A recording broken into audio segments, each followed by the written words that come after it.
lakukan hal itu, saudara belum alami pembaruan budi. Kita harus belajar menjadi orang Kristen untuk mendapatkan sesuatu berkat dari ibadah kita, supaya jangan menjadi sia-sia ibadahmu kepada Allah. Mari kejarlah ibadah yang sejati, dan untuk kita mendapatkan ibadah sejati itu, maka kita harus belajar menjadi kehidupan yang mampu mempersembahkan tubuh yang hidup, tubuh yang berkenan, tubuh yang kudus di hadapan Allah. Tetapi untuk mendapatkan tubuh itu, kita harus alami pembaruan budi. Dan tanda orang yang mengalami pembaruan budi, maka dia menempatkan dirinya tidak menjadi serupa dengan orang dunia. Amin. Amin ya. Amin. Jadi kita orang yang mengalami pembaruan budi ini harus tampil beda. Kalau Pak sendiri mengatakan kita harus tampil beda dengan orang dunia. Amin. Amin ya. Amin. Kita harus tampil beda dengan manusia dunia yang akan dibinasakan oleh Tuhan. Kita harus tampil beda dengan manusia dunia yang tak pernah dapat menerima berkat janji ibadah dalam kehidupannya. Tapi kita harus belajar menjadi orang Kristen yang mengejar janji ibadah. Puji Tuhan. Amin. Mari kita belajar ini, saudaraku. Sebab saya melihat dalam kebenaran firman Allah yang hidup ini, oh, rupanya janji ibadah itu luar biasa. Dan itu bukan hanya satu teori perkataan Allah, tetapi juga kita bisa melihat dalam kehidupan umat-umat Allah, anak-anak Tuhan yang hidup. Memang orang yang menekuni ibadah sejati itu, hidupnya tetap akan menjadi dipelihara Tuhan. Jangan takut dan jangan ragu akan janji itu. Kita harus lebih meyakinkan hati kita bahwa kuasa Allah dalam ibadah akan dapat memberikan jaminan masa depan kita. Kuasa ibadah itu akan memberikan yang terbaik bagi saya dan saudara. Kuasa ibadah itu akan membawa berkat bagi keturunan-keturunan kita. Amin. Sebab Tuhan mau kita semua diberkati oleh Tuhan. Tetapi perlu ibadah kita harus kita baharui. Amin ya. Baharui ibadah kita. Jangan ibadah sembarangan, jangan ibadah formalitas, jangan ibadah rutinitas kebiasaan. Tapi harus kita masuk dalam ibadah yang sejati. Untuk mendapatkan ibadah sejati itu, kita sudah tahu. Mari baharui dulu pikiran kita. Di saat pikiran kita dibaharui, ingatlah akan mampu memperbaharui karakter hidup kita. Sebab pikiran ini dasar segala karakter hidup. Orang berpikir jahat karena budinya belum dibaharui. Orang berpikir najis karena budinya belum dibaharui. Orang bisa mencuri, budinya belum dibaharui. Aku mengatakan, orang bodohlah manusia kalau tidak mau budinya dibaharui. Orang bodoh. Kalau saya mengatakan kalau budi seseorang itu dibaharui, itu sama dengan dia sedang mengorbankan masa depannya. Ingat mudah-mudahan, kalau budimu tidak dibaharui, kau sedang mengorbankan masa depan.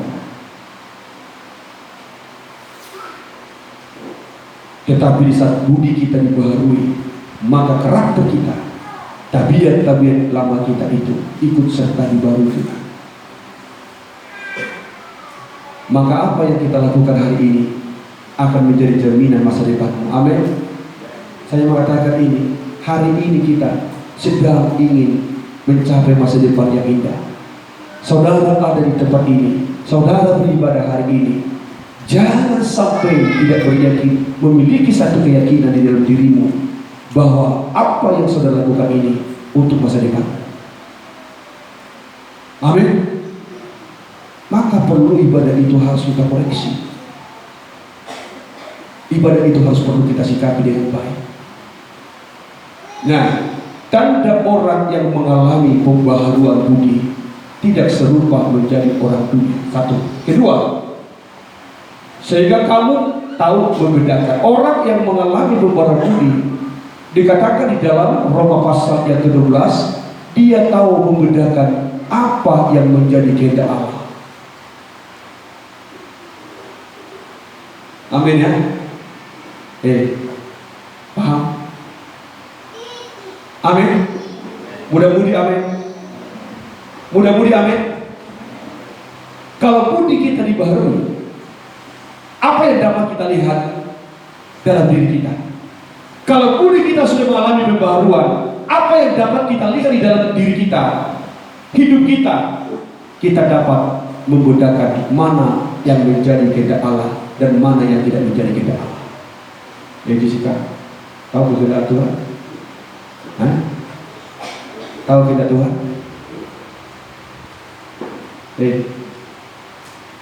Apa? Baca. Apa ini? Dia tahu kehendak Tuhan. Semua kita harus tahu kehendak Tuhan. Membuktikan budi kita dibaharui. Jangan sampai kita mengatakan budiku dibaharui, tapi kita tidak pernah mengerti akan kehendak Tuhan. Bukankah ibadahku bisa menjadi sia-sia? Orang rajin beribadah tapi tidak mengerti kehendak Tuhan, sebab budinya tidak dibaharui. Saya mau ingin tunjukkan sedikit apa itu yang menjadi kehendak Tuhan. Efesus itu ayat 2, ayat pasal 4 ayat 22 sampai 30, supaya kita belajar untuk melakukan ini dalam hidup kita, dan itu akan menjadi satu kehendak Tuhan dalam diri saya dan saudara. Yuk, mari Efesus pasal 4 ayat 22. Puji Tuhan, saudaraku yang dikasihi Tuhan. Ya, yaitu bahwa kamu berhubung dengan kehidupan kamu yang dahulu, ya, harus menanggalkan manusia lama,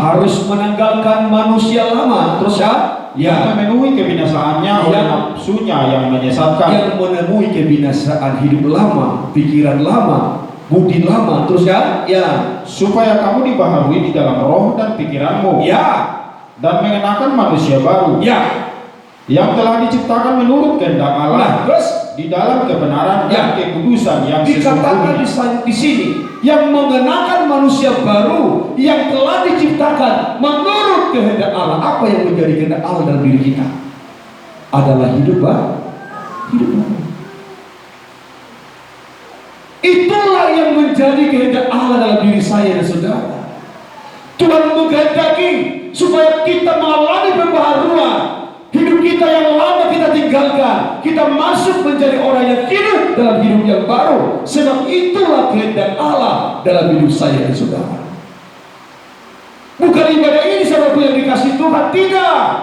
Tetapi saat kita melakukan ibadah, apa yang dikehendaki Tuhan, supaya kita alami hidup yang baru, kita mampu meninggalkan hidup yang lama, kebiasaan lama, tabiat lama kita, untuk kita masuk di dalam ciptaan yang baru menurut kehendak Allah dalam kebenaran dan kekudusan. Itulah menyelidiki firman Tuhan yang saya katakan tadi. Amin ya. Jadi saya menyampaikan firman, saya tidak pernah asal-asal sampaikan firman itu. Yang penting sampaikan saja. Sampaikan pungut kolekte, istilah bahasanya Pak, sering apa? Duru-duru mah dia, mau apa dia? Odame mah dia, duru-duru mah dia. Saya bukan tipikal seorang hamba Tuhan. Tapi mau Tuhan itu ingin saya sampaikan kepada jemaat. Amin. Coba ini, orang yang mengalami pembaharuan budi itu tahu kehendak Allah dalam hidupnya. Dan apa itu kehendak Allah? Dia tahu bahwa kehendak Allah itu dalam diri saya dan saudara, supaya kita mengalami pembaharuan dalam roh dan pikiran kita yang diciptakan oleh kehendak Allah dalam kebenaran dan kekudusan. Kita harus mengerti dan memahami itu. Jadi orang yang selalu berpikiran negatif, apakah budi dibarui? Orang yang selalu berpikiran negatif, apakah itu hidupnya dibaru, budinya dibarui? Enggak kan? Ini katanya orang beribadah, tetapi selalu berpikiran negatif. Di mana budi yang dibaharui kalau kita berpikir negatif? Telepon kan diangkat, tapi 3 kali. Nasuku dulu rohani sekolah itu, makanya HP udah diangkat ini. Tak tahu yang timnya yang punya hari ini, karena dia capek kerja, dia tidur, gak didengarkan suatu ini. Tapi orang yang telepon langsung berpikir negatif. Udah benci dia sama aku. Gara-gara apa? Jalan kita pun agak berbeda, langsung kita berpikir negatif. Yang gimana ya si A, si B? Kok di waktu dia jalan, dia tidak ngomong sama saya. Tahu-tahu yang kita tidak tahu, si A itu tadi banyak pikirannya, karena banyak utangnya yang dipikirkan, saudaraku.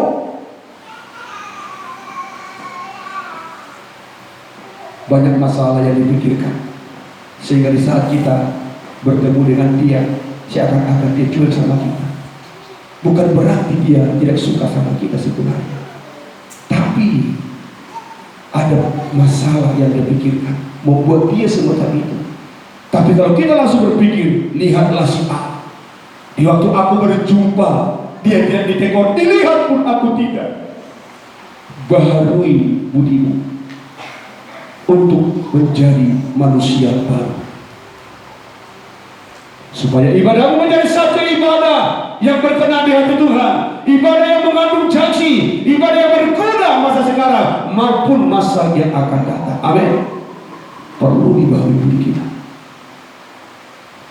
Kalau dilanjutkan ini banyak ini, tapi baca nanti di rumah. Tapi tidak salah kita akan baca satu persatu sedikit. Gak usah semua. Ayo Pak, anugerah. Ya, ciptaan menurut kehendak Allah di dalam kebenaran dan kekudusan yang sesungguhnya. Terus kan? Karena itu buanglah dusta. Amin. Dan berkatalah benar seorang kepada yang lain. Ya, terus kan? Karena kita adalah sesama anggota. Ya, terus apabila kamu menjadi marah, ya, janganlah kamu berbuat dosa. Ya, terus janganlah matahari terbenam sebelum padam amarahmu. Nah, itulah, lanjutkan nanti di rumah membaca. Amin ya. Itulah orang yang mengalami pembaruan budi. Baru bisa kita beribadah pada Tuhan. Kita sedang mempersembahkan tubuh yang hidup, tubuh yang kudus, tubuh yang berkenan. Maka ibadah kita dikatakan menjadi ibadah yang sejati. Dan ibadah yang sejati itu akan mendatangkan janji Allah, baik masa sekarang, baik pun masa yang akan datang. Amin. Daniel, amin ya. Itu. Jadi jangan takut masa depan. Amin ya. Puji Tuhan. Puji Tuhan ya. Jangan takut masa depan. Jangan gantungkan masa depan di luar pengharapan kepada Tuhan. Tapi gantungkanlah pengharapanmu di dalam ibadah. Puji Tuhan. Amin. Saya mengatakan, mari kita sama-sama gantungkan harapan masa depan kita dalam lewat ibadah kita. Saya selalu berkata itu, beribadah dengan baik, ibadah dengan setia, ibadah dengan ibadah sejati. Jangan khawatir akan masa depan yang kau miliki, karena Tuhan sudah berkata benar. Ibadah itu mengandung janji, baik masa sekarang, baik pun masa yang akan baik masa yang akan datang. Ya.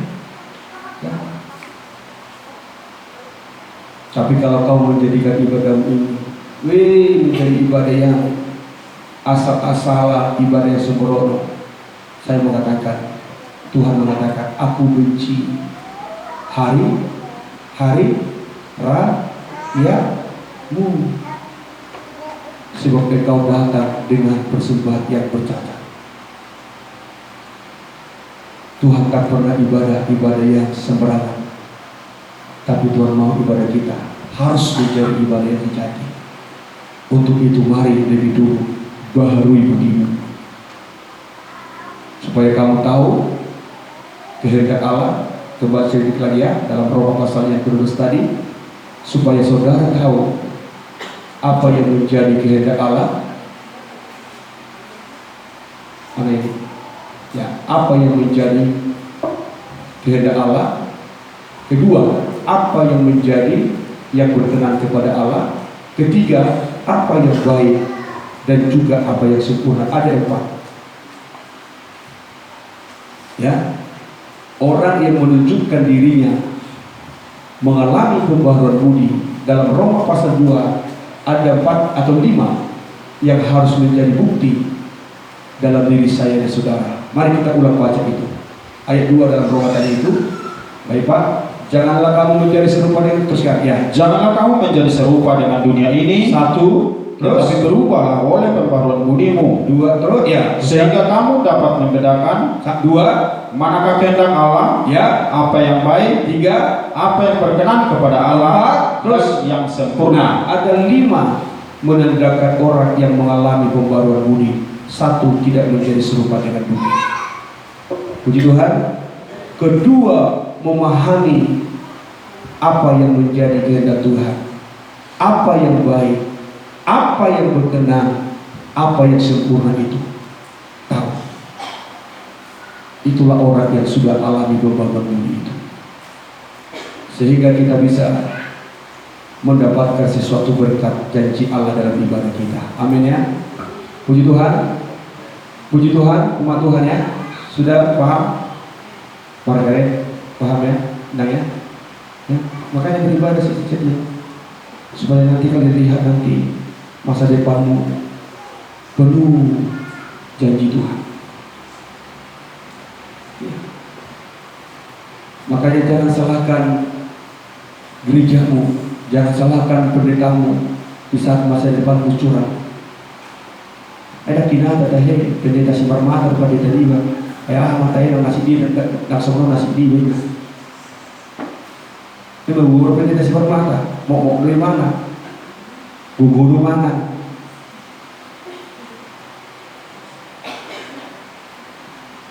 Kita yang harus periksa, adakah budi kita dibarui atau tidak. Amin ya. Bukan di saat kita ditempatkan bergembala di sini, sehingga kita berkata, oh karena pergembalaan ini aku menjadi orang yang diberkati Tuhan. Sama bilang,